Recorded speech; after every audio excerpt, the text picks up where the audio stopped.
जश्न ईद मिलादुन नबी के मौके पर पुणे में अजीमुशान प्रोग्राम टल गया है। गणेश विसर्जन के मौके पर इस प्रोग्राम को टाल दिया गया है। दरअसल पुणे के ईदगाह मैदान में 1.25 करोड़ दरूद पढ़ने का एहतमाम किया जाना था और 1500 किलो खाने का इंतजाम किया जाना था, लेकिन गणेश विसर्जन की वजह से प्रोग्राम 7 सितंबर तक टाल दिया गया है।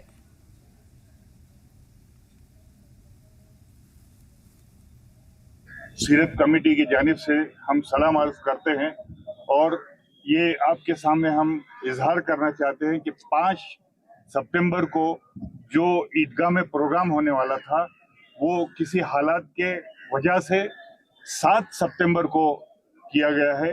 लिहाजा जितने भी आशिकाने रसूल है वो ईदगाह में होने वाले दरूद शरीफ के प्रोग्राम में 7 सितंबर को आने के लिए हम आपसे हाथ जोड़कर विनती करते हैं कि 4 तारीख का प्रोग्राम इतवार के रोज 7 सितंबर 2025 को ईदगाह में होने जा रहा है। बाकी तमाम तफसील आपको मेरे साथी मेंबराने सीरत कमेटी पूना आपके सामने पेश करें।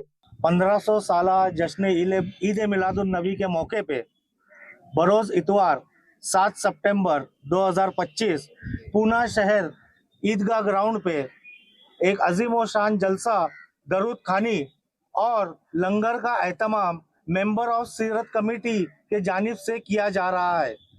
पूना शहर के तमाम मुसलमानों को और सभी मेंबराने सीरत कमेटी की तरफ से हम इस्तकबाल करते हैं, इनवाइट करते हैं, इनविटेशन देते हैं कि आप इस दरूद खानी में मौजूद रहे। इंशाल्लाह 3 बजे के बाद से दरूद खानी चालू होंगी तो मगरिब तक चलेंगी। तो तमाम लोगों से गुजारिश है, इसमें औरतों का इंतजाम पर्दे के साथ किया गया है, स्क्रीन का इंतजाम किया गया है, मदरसे के बच्चे, हमारे स्कूलों के बच्चे, उनके लिए अलग इंतजाम किया गया है। 1.25 करोड़ दरूद पढ़ने का इरादा किया गया है और इंशाल्लाह 1.25 करोड़ से ज्यादा दरूद पढ़ाया जाएगा। और इसमें औरतों के लिए घर में भी वो पढ़ सकते हैं, जो जिनकी मजबूरी है, जो नहीं आ सकते ईदगाह मैदान पे, वो घर पे भी दरूद पढ़ सकते हैं। लेकिन उस दिन ज्यादा में ज्यादा दरूद पढ़ना है।